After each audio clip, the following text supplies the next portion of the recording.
Petrobras apresenta. Muitos dirão que estas poesias falam em tom de comício. Concordo. Muitos dirão que estas poesias foram feitas com sabor de manifesto. Concordo. Concordo porque elas são comício e manifesto. São uma das 1000 formas de se chegar ao povo quando negam ao povo a praça pública. Voluntariosos, rebeldes e com energia única. Mas se muitos disserem que elas não têm beleza poética, discordo. Elas foram escritas na linguagem do povo, inspiradas e ditadas pelo povo. Mário Lago, em O Povo Escreve a História nas Paredes. Nada deve engessar a liberdade de ir e vir. Nada deve engessar a liberdade de pensamento. Essa é nossa função, esse é o procedimento. Ontem, hoje, sempre, diariamente.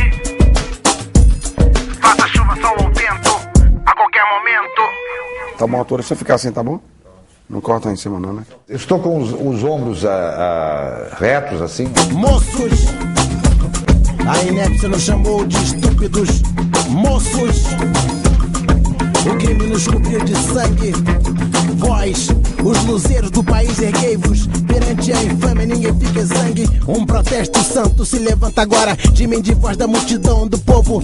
Somos da classe da justiça e brilho. Não há mais classe ante esse crime novo. Si mesmo em face da nação, da pátria, nós nos erguemos com soberba fé. Da lei sustento o popular direito. Nós sustentamos o direito em pé. É a sua história, né? Quando quiser.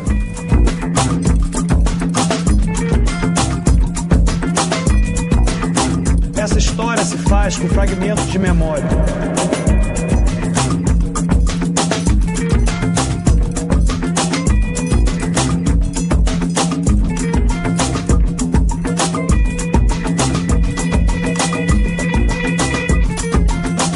Nos anos 30, o Brasil tem 43 milhões de habitantes e 421 unidades de ensino superior. Cerca de 33 mil jovens, menos de 0,1% da população brasileira, cursam a universidade. Esta elite intelectual será cortejada pelas correntes políticas que disputam o poder no Brasil. Fascistas e comunistas tentarão atrair os estudantes para suas fileiras.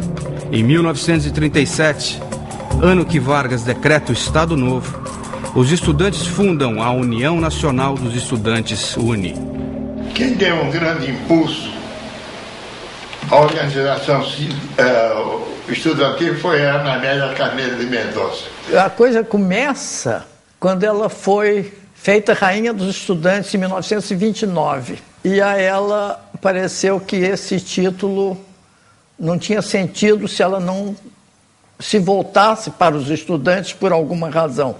Então ela imaginou que a Casa do Estudante do Brasil seria um ponto para acolher e estimular e, enfim, ajudar de algum modo o estudante a estudar, a se realizar no seu estudo universitário. Inicialmente não tinha nenhum papel de dirigir os estudantes. Ela se instala no Largo da Carioca, num prédio com 3 ou 4 andares, em que no primeiro andar ela botou um bandejão. Com a Casa do Estudante, ela sempre fez a maior questão de ser apolítica para receber todas as posturas políticas e atender o estudante dentro das suas convicções, cada um com as suas. Nós queríamos fazer uma entidade de estudantes, cuidando dos interesses dos estudantes, mas ao mesmo tempo uma entidade política, democrática, que foi desde o início, e lutando por todos os interesses nacionais. Getúlio, em junho de 40, fez um discurso em que ele manifestou sua simpatia pela nova ordem, que disse ele ia se expandir pelo mundo. Nova ordem era o que os nazistas falavam. Então, com isso, Getúlio, de certa maneira, se posicionou simpático à causa nazista naquele momento. Isso culminou em grandes manifestações populares. Fizemos 3 ou 4 carros que nos foram emprestados pelas associações carnavalescas. O primeiro era uma espécie de galinheiro. Nós conseguimos galinhas brancas e pintamos de verde.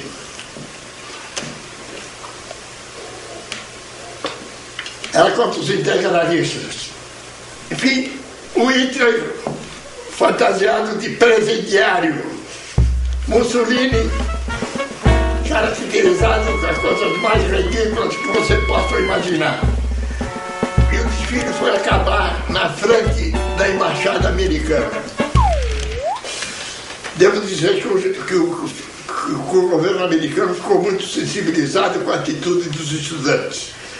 Tanto assim que, na época, o Roosevelt mandou uma vitrola para a UNE. Então, em 22 de agosto de 42, Getúlio, diante dessas grandes manifestações, declarou guerra à Itália, à Alemanha e ao Japão. A imagem do encontro entre os soldados da Força Expedicionária e as estudantes normalistas se torna um registro marcante desta época. E existia um clube no Rio de Janeiro chamado Germânia, que tinha uma sede na Praia do Flamengo. E então ele foi expropriado pelo governo. A UNE passou até a sede nesse prédio da Praia do Flamengo. A derrota do nazifascismo trouxe, com as tropas brasileiras que combateram na Segunda Guerra Mundial, ventos de liberdade.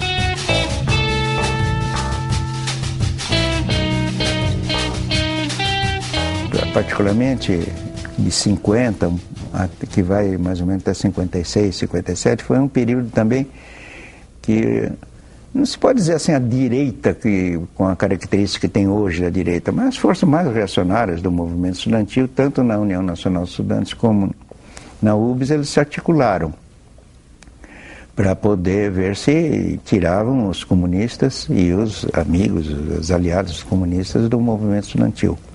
Nós éramos mais ligados ao pensamento da UDN, por causa de Carlos Lacerda. Ele não tinha esse tipo de formação ideológica do nosso lado. A formação ideológica do nosso lado era ter liberdade para pensar e agir como quiser. Nós, do Ocidente, tínhamos como modelo democrático de eleições livres os Estados Unidos.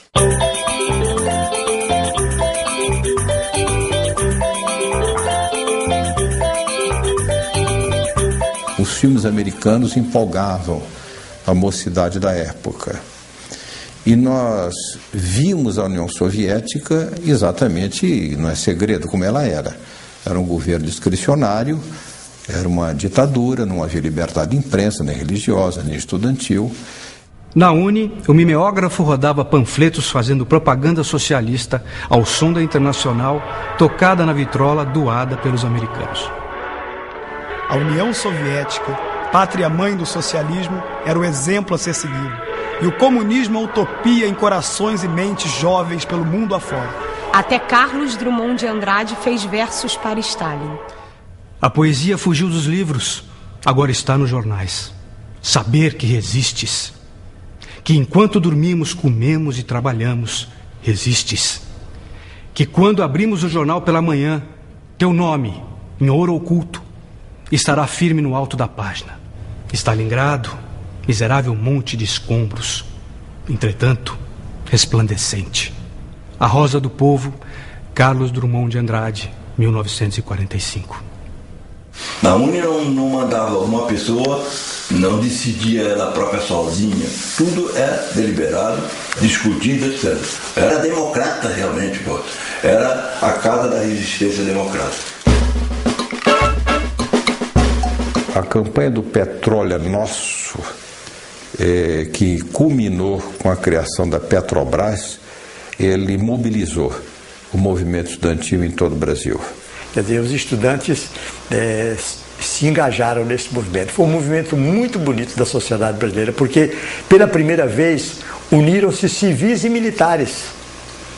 Os militares também tiveram uma participação espetacular e muito importante nesse movimento. Qualquer parte do Brasil onde você chegasse, você encontrava nas porteiras das fazendas, nos colégios, os mais diferentes colégios de freira, com todo o trancamento da coisa, ou colégios abertos, etc., você encontrava lá petróleo para o Brasil, não é petróleo nosso, petróleo para o Brasil. Essa marca nasceu da conversa do povo e tal. O petróleo é nosso. Isso diz tudo. Essa não há polícia que apreenda. Anda comigo e espia para as paredes. Vê? Quanta história ali já se escreveu. Essas não há ministro que suspenda. São páginas e páginas de luta que escrevemos com o povo. Como o povo. Tu e eu. Porque sempre haverá paredes na cidade. E sempre haverá povo. Os muros são como o povo, se renovam, e onde surgir um muro, mãos do povo surgirão para escrever a sua história. E enquanto o povo sofrer, enquanto tiver fome e sede, história de suas fomes, história de suas sedes. Enquanto não tiver direitos e liberdade, o povo escreve a história nas paredes. Os muros amanhecerão contando histórias. Bota o retrato do velho outra vez, bota no mesmo lugar. Vargas foi eleito presidente da República em 1950, retornando ao poder nos braços do povo. Seu projeto nacionalista e suas concessões para a classe trabalhadora abriram o caminho para a industrialização e o desenvolvimento econômico. Seu governo foi sistematicamente atacado pelos seus opositores. A crise política chegou aos quartéis quando, num atentado contra o jornalista Carlos Lacerda, morreu o major da aeronáutica Rubens Vaz. As investigações apontaram o chefe da guarda pessoal do presidente, Gregório Fortunato, como mandante do crime. A deposição de Getúlio estava consumada. Getúlio Vargas matou-se na madrugada do dia 24 de agosto de 1954. Nós ficamos numa situação extremamente conflitiva entre o Getúlio, que tinha sido símbolo da repressão, o Getúlio que no final parecia ser símbolo até da corrupção, e o Getúlio que ficava para a história. Aí eu acho que houve uma mudança muito drástica na posição política não só dos estudantes, mas de todo o povo brasileiro. Eu me lembro que os comunistas foram para a rua catar a edição do jornal comunista Tribuna da Imprensa Popular, porque esse jornal do dia 24 de agosto ainda chamava o Getúlio de lacaio do imperialismo yankee. E eles rapidamente foram tirar o jornal porque tinha mudado. Então começa um novo período, não só para a história do Brasil, mas refletindo também no movimento estudantil. JK é o presidente sorridente que vai enfrentar com charme e carisma o movimento estudantil. Seduz os estudantes. Seu governo, face ao movimento estudantil, divide-se em dois momentos. Primeiro, o antagonismo. Segundo, a convergência. Tinha havido um aumento dos bondes, realmente havia dobrado o preço dos bondes e fizemos a primeira paralisação. E começou. E foi um sucesso, que as pessoas aderiam, porque o estudante andava de bonde nesse tempo. Era a condição básica. Ensaboamos todos os trilhos, tudo quanto era trilha a gente passou sabão. Preparamos bola de gude também outra vez, Assim foi um movimento extraordinário. Ele ganhou um impulso que nenhum de nós esperava. Nós ficamos assustadíssimos. E o pessoal do UDN queria insuflar, não queria deixar acabar a campanha, porque queria derrubar o Juscelino. O Juscelino mal tinha tomado posse. Aí cercaram o Milton, para bater. Todos de cacetete na mão. O Milton teve uma ideia que fosse enrolar na bandeira brasileira para não apanhar, para os caras não terem de bater na bandeira. Aí os PM não sabiam o que fazer, levantava a bandeira e dava porrada nele por debaixo da bandeira. O negócio, se tivesse sido filmado, teria sido um lance de filme de Totó, de um filme de uma comédia italiana. E ele aguentou firme, ali levando cacetada e se enrolado na bandeira e tal, até que eles levaram o Milton Pereira. E dali para diante, o movimento estudantil passou a ser respeitadíssimo por governo, e até porque o programa de metas do Juscelino tinha o nosso apoio majoritário. Chegamos no Rio domingo à tarde com um abacaxi que nos tinham deixado a gestão anterior. onde se havia lançado como palavra de ordem para atrair a atenção da imprensa, etc., a bandeira Dulles não passará. Tratava-se de Foster Dulles, então superpoderoso secretário de Estado americano, que chegaria na segunda-feira pela manhã. Se proclamava que a UNE tinha um plano secreto e infalível para impedir que Dulles passasse em frente à UNE, né, que era um caminho quase inevitável, porque se hospedaria na Embaixada Americana em Botafogo. Surgiu a única solução possível. Para que Dulles não passe, a UNE se muda. Então, transferimos a sede da UNE para a Faculdade de Arquitetura da Universidade do Brasil, na URCA. Pusemos um pano preto enorme na fachada da UNE, com a frase "Go home Foster Dulles", né? E com isso nós nos livramos do compromisso de que ele não passaria na porta da UNE e não houve atrito maior com o governo. Foi uma saída política. Na saída do Dulles, então, convocamos os secundaristas para a lavagem da Praia do Flamengo. Era um socialismo humanitário, se você quiser. Um socialismo com liberdade, com democracia, que se opunha, digamos, ao modelo soviético. Embora fizéssemos uma frente na política com o Partido Comunista da época, a Juventude, que supostamente eram pró-soviéticos. Logo após a minha eleição como presidente da UNE, eu vim a Brasília para comunicar ao então presidente Jânio Quadros que eu havia sido eleito presidente da UNE. E encontrei um quadro assim inusitado. Quando nós entramos no gabinete do presidente Jânio Quadros, ele estava sentado lá num computador. Parou durante algum tempo, porque ele era altamente teatral. Depois ele se virou: "Senhor presidente, bom dia." Eu olhei para trás para ver se tinha algum presidente, mas na verdade ele estava se referindo a mim. "Por favor, senhor presidente, tome assento." Eu sentei lá. Aí comecei a falar com ele: "Presidente, eu vim aqui para trazer para o senhor, quer dizer, o ofício que comunica a eleição da nova diretoria da União Nacional dos Estudantes." "Presidente, um momento. Trata-se um presidente da República por excelência em qualquer país do mundo e no Brasil também." Bom, mas este ato todo, ele na verdade, ele encobria uma situação da crise latente.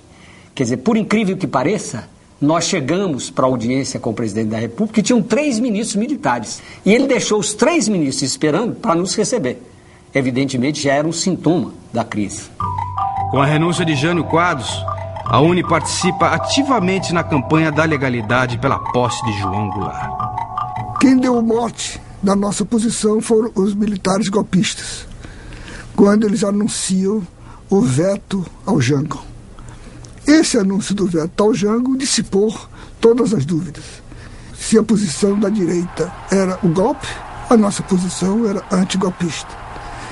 Se eles defendiam o veto ao presidente constitucional, a nossa posição era a defesa da legalidade. Naquele momento já havia um esquema de repressão ao movimento popular, à UNE. Por outro lado, já estava em curso a resistência no Rio Grande do Sul, que era comandada pelo então governador Leonel Brizola. E nós então decidimos transferir a sede da UNE para Porto Alegre. Eu passo a falar então através da cadeia da legalidade. Nós enfrentamos as Forças Armadas e ganhamos a parada. As Forças Armadas tiveram que recuar e tiveram que dar posse para o João Goulart. Agora, a participação do governo estudantil foi notável. De tal ordem que um dos primeiros atos do presidente da República foi visitar a UNE. É a única vez que um presidente da República visita a sede da União Nacional dos Estudantes. Então, um fato marcante, até porque ele vai à sede da UNE com todo o seu gabinete. Não só com então o primeiro-ministro Tancredo Neves, como todos os ministros civis e com todos os ministros militares. E era invencível você não participar da política estudantil, porque tinha havido em 59 a tomada do poder em Cuba pela turma do Fidel Castro, né? aquela coisa extraordinária, parecia um sonho, um milagre, meia dúzia de jovens, tudo garoto. Fidel Castro tinha 28 anos quando tomou o poder. O Guevara tinha 26 anos, uma coisa assim. O Camilo Cienfuegos usavam cabelo até aqui, todos barbudos, todos meio hippies, meio loucos, né? Então tinha toda uma transação de ser igual àqueles revolucionários, aventureiros. Os estudantes participam ativamente na luta pelas reformas de base promovidas pelo governo de João Goulart.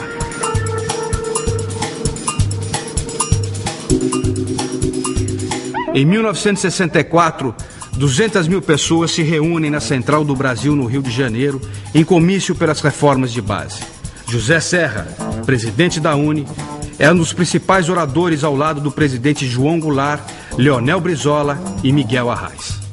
O tom do discurso foi de mobilização contra o golpe. Mas é óbvio também que o comício de 13 de março esquentou mais as coisas, porque deu à direita uma impressão de poder que de fato nós não tínhamos. No dia 31 de março, no auditório da UNE, nós estávamos comemorando a vitória sobre o golpe, porque tinha sido anunciado que tinha uma tentativa de golpe, que tinha sido já controlado, que tinha sido já derrotado, coisa e tal. Eu me lembro que era uma festa que tinha assim, a Elza Soares cantando, Nora Ney, Jorge Goulart, o grande Otelo contando piada. Era uma puta festa comemorando a vitória dos estudantes. Olha, estudantes correram para a Cinelândia, no Rio, correram para o Caco, né, na Faculdade Nacional de Direito, e tentavam reagir de alguma maneira, né? Quando eu acordei, no dia seguinte, 1º de abril, que eu liguei o rádio, as notícias já eram as piores possíveis, né? Já tinham tomado forte de Copacabana, o Jango tinha ido embora. Bom, então a situação era bastante contrária às nossas expectativas. Na primeira noite que eu dormi, quando eu acordei, juro, eu pensei, eu sonhei. Não aconteceu. Eu nunca tive essa sensação na vida, tão forte quanto nesse caso.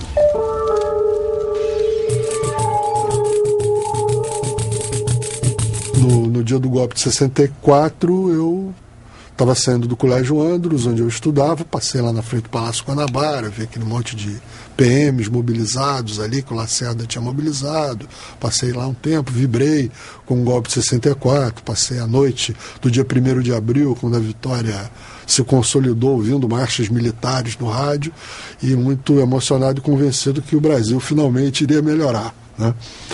Uma vez encerrada essa bagunça toda, a ameaça do comunismo e que a democracia ia se consolidar, que haveriam eleições no ano seguinte e que muito provavelmente o meu ídolo, Carlos Lacerda, ia ser eleito presidente da República nas eleições programadas para 1965. 31 de março, quer dizer, eu e mais 2 amigos nos apresentamos como voluntários no Palácio Guanabara. Nós estamos assim, romântica e heroicamente dispostos a morrer pela democracia. Aí fomos lá nos apresentar na madrugada, ponto de chuva, aquele bando de... Ali tinha uma situação que você tinha uma mistura de soldadinhos da PM apavorados, loucos para desertar, e um bando de milicos da reserva, de fascistóides loucos para matar. Né? Quer dizer, um pessoal assim, extremamente radicalizado. A gente chega, se apresenta e tal, não sei o que, os caras tiveram um lado de bom senso de perguntar a cada um de nós assim, vocês sabem atirar? Não. Isso assim, então vocês vão para casa que os pais de vocês devem estar preocupados e tal. Nós fomos dispensados ignominiosamente, como despreparados para morrer pela democracia. Bom. Minha avó era uma pessoa extremamente reacionária. Marchou com Deus, a família e a liberdade no golpe de 64. E a primeira coisa que ela fez no dia do golpe foi queimar todos os livros lá em casa. Fez uma fogueira enorme no quintal. E a gente já conhecia essa cena de filmes sobre o nazismo. E, inclusive, ela chorava. Tinha um ABC do comunismo de Bukharin. Ela chorava e dizia: olha que ponto nós chegamos, nossa família. Tem o ABC do comunismo aqui em casa. E que de repente surgiu um anão, parecia um ET assim, verde, que era o presidente da República. Nunca ninguém tinha ouvido falar do Castelo Branco. Saiu na capa das revistas, nos jornais: este é o novo presidente da República. O Jango tinha dançado, porque tudo tinha dançado, mas sem luta, sem resistência, sem nada, tudo assim, ó. Fazia parte de todo esse processo de luta contra o pagamento de anuidades. E foram lá, fizeram a manifestação e ocuparam a reitoria e a faculdade de medicina, né? Decidiram ficar, eu não era simpático, e depois desse dia nunca mais quis ficar em lugar nenhum, entendeu? E decidiram ocupar e passar a noite ali. E acabou o dia, entrou a noite e continuamos nós lá dentro e tal. A polícia dizendo que ia invadir, e aí nós vamos resistir. E negocia de lá, negocia de cá, chovia muito. Os soldados aparentemente estavam drogados e bêbados. Eu aí propus lá na minha ingenuidade radical, bom, nós temos que fazer o levantamento de ácidos que existem aqui na Faculdade de Medicina, porque eles trabalhavam com isso. A polícia entrou, nós jogamos ácidos em cima. E acharam que eu era um porra louca sem tamanho, no que tinham toda a razão. Começaram a botar pedra para jogar em cima dos soldados quando eles dissessem vestido. Era como se fosse um castelo medieval. Os caras doidos para entrar e encher a gente de porrada e nós ali dentro, encurralados. Num momento em que veio uma proposta de negociação às 3 horas da manhã, a polícia fez isso, fazer e invadiu. Quando invadiu, não tinha ninguém em cima para jogar pedra, não tinha ninguém para jogar ácido. E o rapaz, que era o chefe da comissão de segurança, saiu gritando, renuncio, e foi embora, correndo. É o início da barbárie no Brasil. Foi o Castelo, o Geisel, o Médici, o Figueiredo, o Costa e Silva. Foi essa corja que instalou e que elevou o nível da barbárie. E essa barbárie estourou para mim ali, na hora que a porta arrebentou. E aí nós descemos 3 andares de corredor polonês. Eu apanhei como eu nunca apanhei na minha vida. Ernesto Che Guevara morto em 1967. A palavra de ordem do Che: criar 1, 2, 3 Vietnã. Mobiliza a juventude pelo mundo afora. Nem o capitalismo americano, nem a burocracia soviética. A morte do Edson Luiz está ligada a esse restaurante Calabouço, que era um dos grandes centros do movimento estudantil do Rio de Janeiro. No dia 28 de março, numa passeata justamente contra o fechamento do restaurante, a polícia atirou e terminaram matando o Edson, que era uma pessoa meio que adotada assim pelo movimento, uma pessoa muito querida.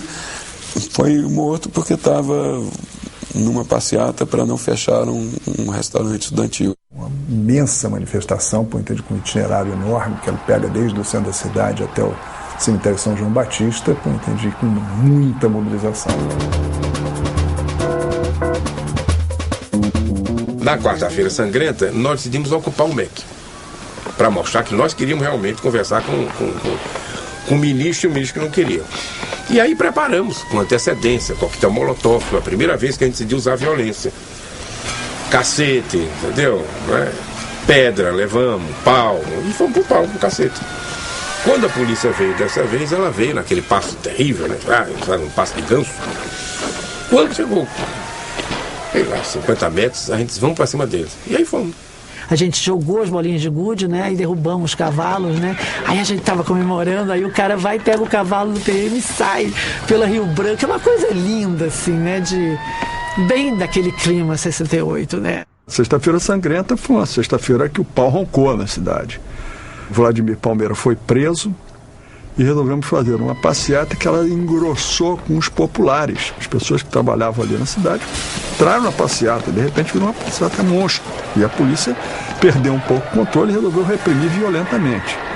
E do alto dos prédios, as pessoas começaram a jogar na polícia uma série de máquinas de escrever, e cadeira e não sei o quê.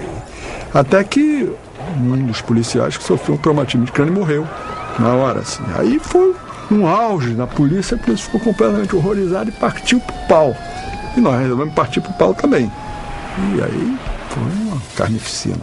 E a ditadura teve que recuar momentaneamente e permitir uma grande passeata, que foi a passeata dos 100 mil.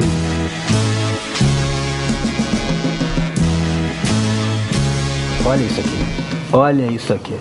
Olha só, Vladimir, que era a principal liderança do movimento estudantil na época.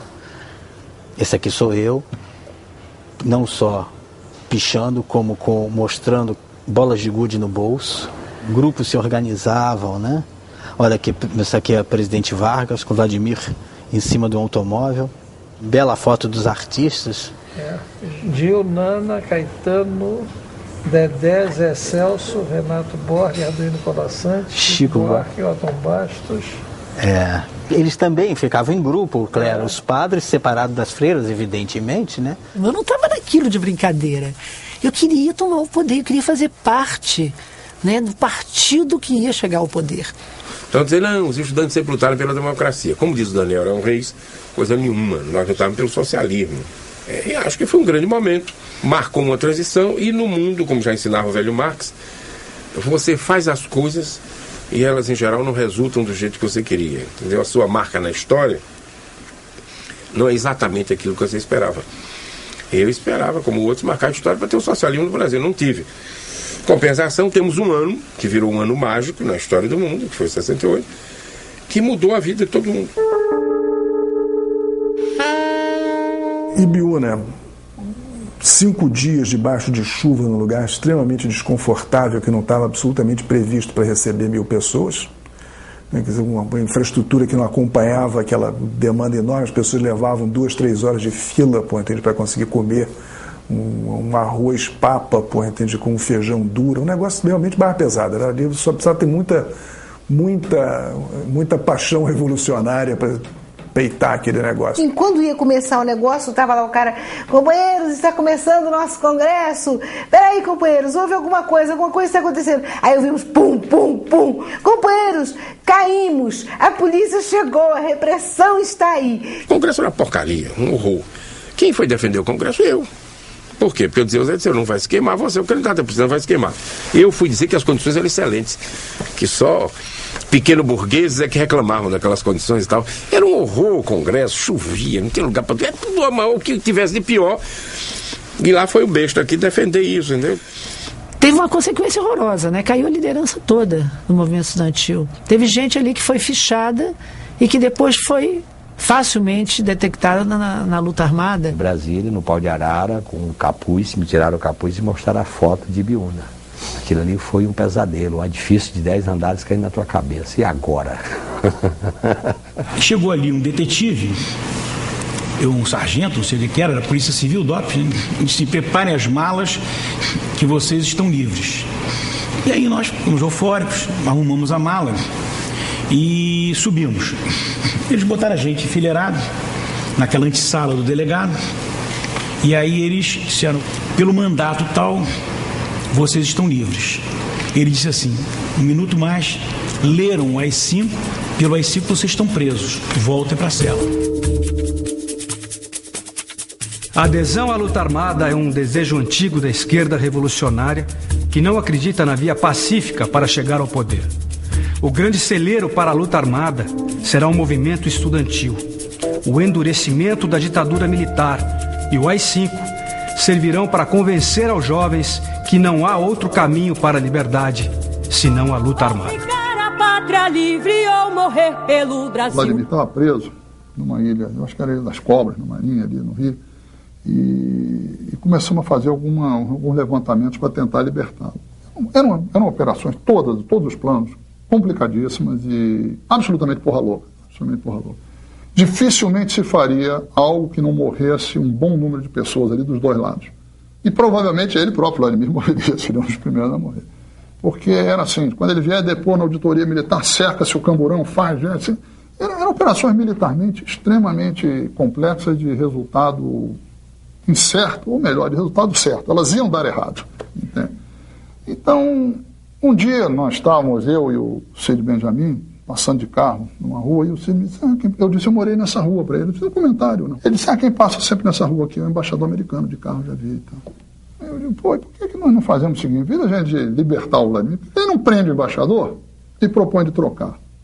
E aí se fez a operação, se divulgou o manifesto e 2 reivindicações: a libertação desses 15 companheiros e a divulgação do manifesto. Eu aprendi muito, né, lá fora, muito. Primeiro, a gente passou 2 anos em Cuba, né, então fizemos um treinamento militar intenso, foi muito bom, né. Você fazia tiro, defesa pessoal, fazia marcha. Nós dávamos apoio às pessoas que estavam na luta armada. Então nós tirávamos bala das pessoas quando eram baleados, fazia plástica para eles saírem do país, atendiam mesmo clinicamente quem passasse mal. Você prendia praticamente a fazer tudo que um guerrilheiro tem que fazer, né? Desde montar a barraca, desmontar, desde fazer fossa, desde fazer trincheira. E em 1971 esse grupo fez a cirurgia do Lamarca. Eu não participei dessa operação do Lamarca, mas foi este grupo todo que participou e nós ficamos muito visados. E em 1972 nós todos fomos presos. Aquela geração ela foi emparedada. Bom, eu acho que o estudante deve participar ativamente da vida política do país. Esse interesse político, ele começou em 63, para mim, né? Eu acho que para o Lincoln até antes, né? E a gente participou de toda aquela movimentação, né? Pré-golpe, né? Então era um país, né? Vivia um momento assim de muita esperança, né? Nas transformações sociais, né? Era uma coisa muito empolgante, ainda mais para um jovem. A minha vida e a dele será dedicada à política. Fora dela, nada tem sentido. E chegou uma moça, que até hoje eu não sei quem é, de madrugada, bateu na porta e falou assim: olha, avisa a Tânia para correr atrás, porque ele faltou a todos os pontos de segurança, ele deve ter sido pego. A muito custo, né, entregaram o corpo, né, caixão fechado, eles pegaram o corpo, depois que eles torturaram lá no doicode e mataram, levaram para o pavilhão de São Cristóvão, metralharam. O atestado de óbito é ferida transfixiante em tudo que é lugar, né? O Partido Comunista do Brasil tentará organizar uma guerrilha rural na região do Araguaia. Experientes militantes comunistas, camponeses e jovens estudantes serão trucidados pela ditadura militar, que desaparecerá com seus corpos para não deixar marcas expostas da violência praticada. Quem saberá onde está aquele moço fulano de tal, filho, marido, irmão, namorado, que não voltou mais? Insiste o anúncio nas folhas dos nossos jornais. Achados, perdidos, morridos, saudades demais. Mas eu pergunto e a resposta é que ninguém sabe, ninguém nunca viu. Só sei quão sumido ele foi. Eu sei é que ele sumiu.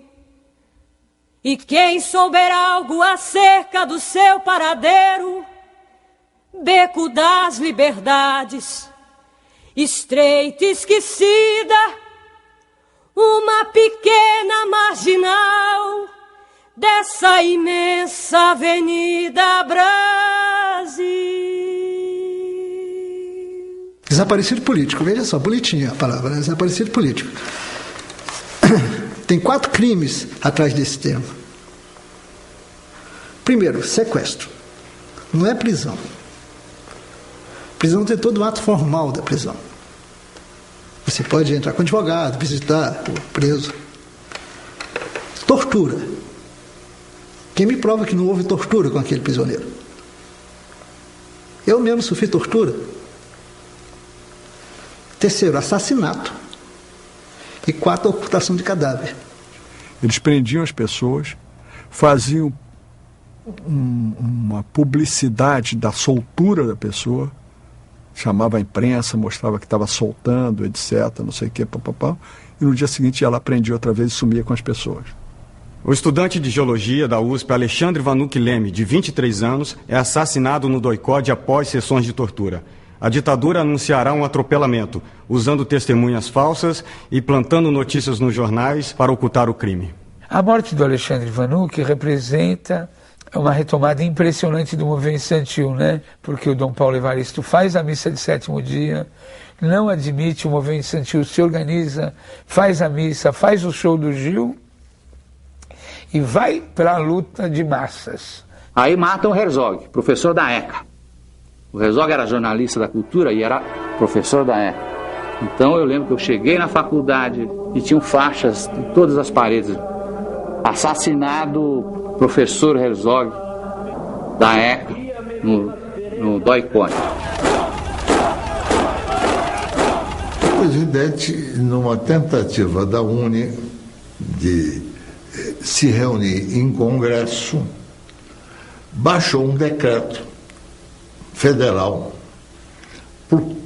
proibindo terminantemente essa reunião da UNE em qualquer parte do território nacional. Ele cercou a USP, cercou a GV, cercou a PUC, cercou tudo, prendeu um monte de gente que se reuniu na medicina.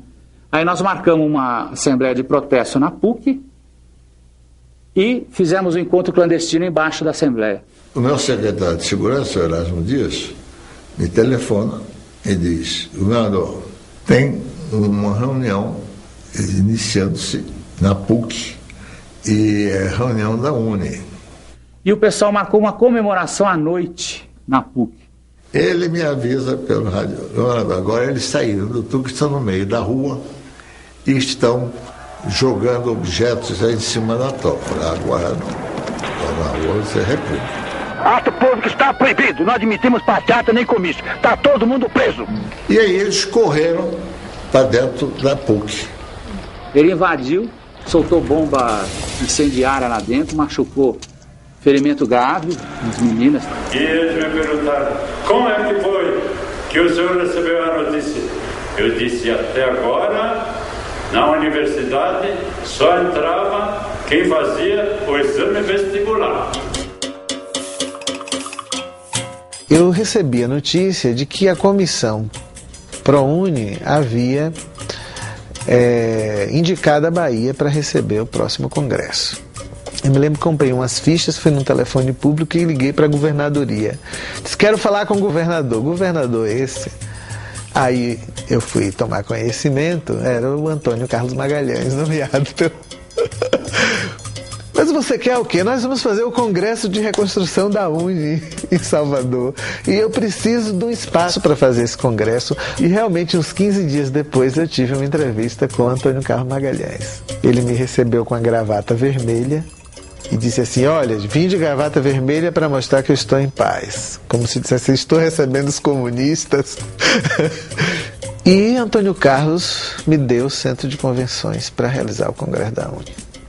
Era como que se todas as atenções da sociedade se voltassem naquele momento para o movimento estudantil, porque ele foi quem retirou a tampa da panela, né, para mostrar a efervescência que começava a surgir no seio da sociedade brasileira. A UNE somos nós. Havia assim uma determinação do governo em demolir aquele prédio porque eles achavam que nós íamos tomar o prédio e que era de fato o nosso plano.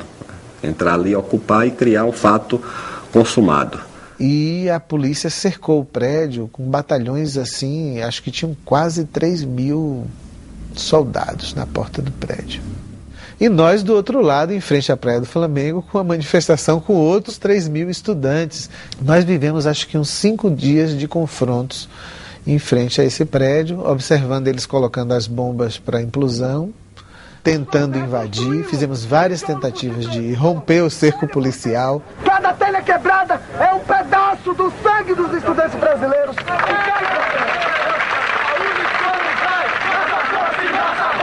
Aquela mureta assim de onde batia o mar antigamente, de Botafogo, e lá discurso, tem polícia de um lado, polícia do outro. Aí o Rui César grita: senta e canta o hino. Senta e canta o hino. Nego sentou e cantou o hino. Quem sentou e cantou o hino apanhou muito, né? Ele mesmo não sentou em cantor, todo mundo pulou de um lado pro outro. Vamos parar na cidade, o pau cantou, a gente apanhou pra caramba. E no dia seguinte a gente conseguiu dobrar o número de pessoas em frente ao prédio e foi um episódio bastante frustrante porque nós assistimos o prédio cair. A direita contra-ataca, explodindo bancas de jornais e cometendo atentados. Em 1980, o assassinato de Dona Lida Monteiro da Silva, secretária do presidente da OAB, e a mutilação do jornalista José Ribamar ameaçam o caminho em direção à democracia. A sociedade civil reage. Os estudantes estão nesta luta. A bomba no Rio Centro, a comemoração do 1º de maio de 1981, num show com a presença de milhares de jovens, faz o Brasil indignar-se.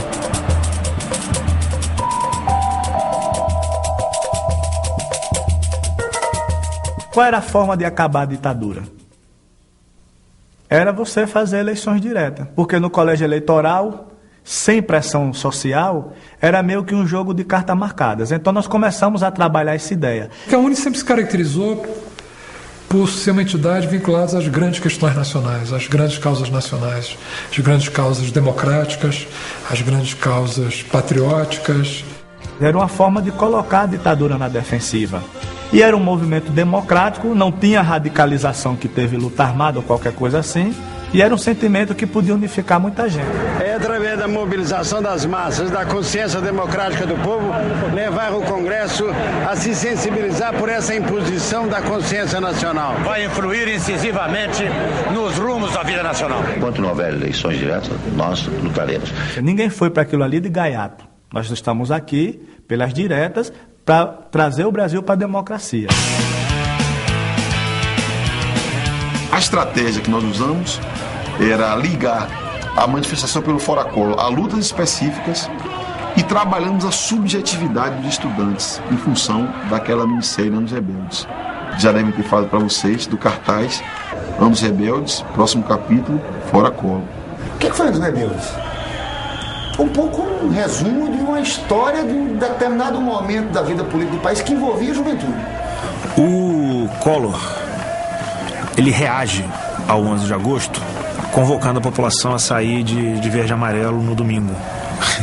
A maior estupidez que o cara cometeu, porque a resposta foi exatamente o oposto do esperado. E o domingo foi o domingo negro no país inteiro, né? E aí começou a surgir o Cara Pintada por acaso.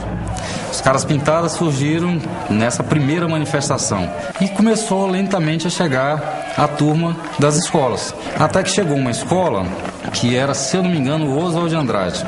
E chegou com uma turma animadíssima e com algumas meninas com o rosto pintado de verde e amarelo.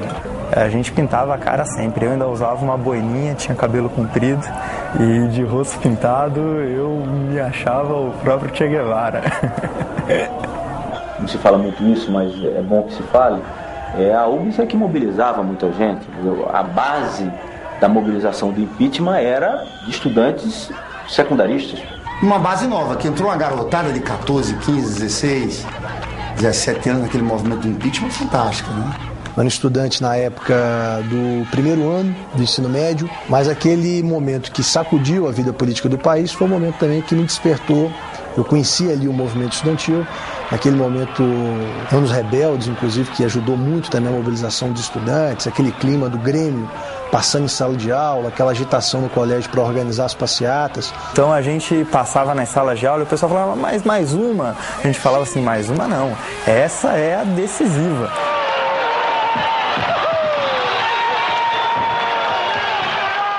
Logo após aquilo ali, se fortaleceu muito e veio a luta pelas leis da meia entrada. Né? As lutas pelo passe estudantil se reacenderam no meio daquilo ali também.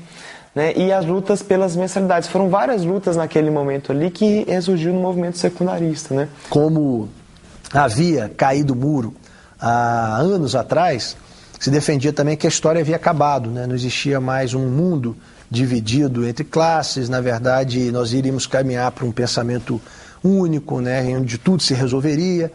Colocavam na cabeça da juventude que participar de política era algo corrupto, então associava a política ao político, né? Ou seja, então isso criava uma certa resistência contra a participação política. Se difundia naquele período que o mais importante era cada jovem por si fazer o seu papel, né? Então eu posso salvar o mundo a partir da minha iniciativa individual, né? Não cabe uma iniciativa em conjunta. Ou seja, esse era um debate de ideias, era um debate ideológico muito presente na cabeça da juventude. Será que é importante participar da política? Será que é importante se organizar no partido político? Será que é importante se organizar no centro acadêmico, num diretório central de estudantes? Será que isso não é algo do passado que a ditadura já deixou para trás? E nós travávamos essa luta de ideias, né? Então daí ter sido importante nós reforçarmos ali também o papel da UNE. Além das bandeiras... Você tem uma grande parcela da juventude se mobilizando nas questões estudantis, do movimento estudantil, por uma educação gratuita de qualidade, mas você tem também uma boa parcela da juventude, dos estudantes, que se mobilizam em todas as questões ambientais, estrito senso, né, em ONGs que debate a questão do meio ambiente, luta pela questão do meio ambiente, contra o aquecimento, etc. você tem uma outra parcela significativa que luta contra o racismo, você tem outra parcela significativa que luta contra o machismo. Um fato novo é a juventude da periferia, que está se organizando, diferente dos anos 60 e 70, que era totalmente excluída, através, por exemplo, do movimento hip-hop, através dos movimentos sociais, a juventude trabalhadora lutando pelos seus direitos. Então eu acredito que a nossa geração vai cumprir um papel histórico muito importante. Vai dar conta do recado de mudar a realidade brasileira, de mudar o mundo que a gente vive. Me orgulho muito de ter participado do movimento estudantil. É um negócio que me abalou a minha cor, mas me fez um bem extraordinário, me ensinou muito. Quer dizer, tanto eu, como tantos outros centenas e milhares de pessoas, de companheiras e companheiros, somos e cumprimos algum papel positivo na transformação da sociedade brasileira, porque nós aprendemos nesta segunda universidade, nesse segundo curso, nessa segunda escola que foi a escola do movimento estudantil. A UNE é isso, a UNE são as camisas do Guevara, a UNE é a lembrança do Nestino, essa coisa toda, né? Você não deixar que a sociedade envelheça nas suas ideias. Foi no movimento estudantil que eu descobri que era cidadão brasileiro. Foi um sonho que a realidade superou o sonho. Podem não ser todos, mas são muitos. Podem estar em evidência ou agindo na clandestinidade. Nunca param, não se rendem, lutam. São guerreiros, valentes e obstinados. Há 70 anos carregam uma bandeira, a da União Nacional dos Estudantes. A UNE reúne futuro e tradição. A UNE, a UNE, a UNE é união. A UNE, a UNE, a UNE somos nós. A UNE, a UNE, a UNE é nossa. União Nacional dos Estudantes, mocidade brasileira. Nosso hino é nossa bandeira, de pé a jovem guarda a classe estudante.